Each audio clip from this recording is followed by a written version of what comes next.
Hej, och idag hade vi tänkt att köra en skottrams-challenge och vi ska försöka träffa de här 3 sakerna som hänger i målet.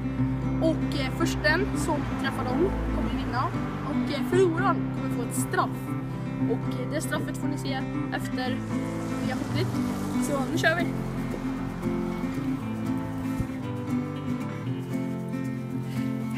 Vi kommer köra att jag börjar och sen skjuter han. Så ni får hålla koll på jag, sen han, han och han heter Anton och jag heter Rasmus.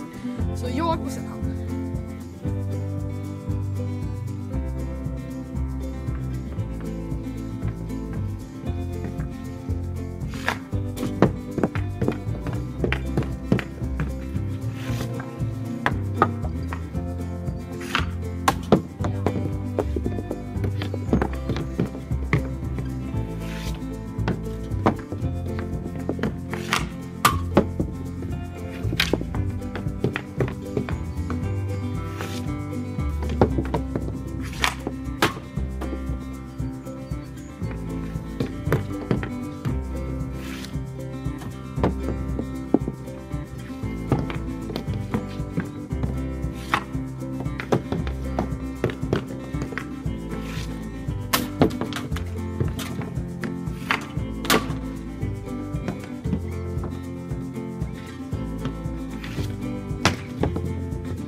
Hans straff är att jag kommer skjuta en puck i hans rygg. Så ja, nu kör vi.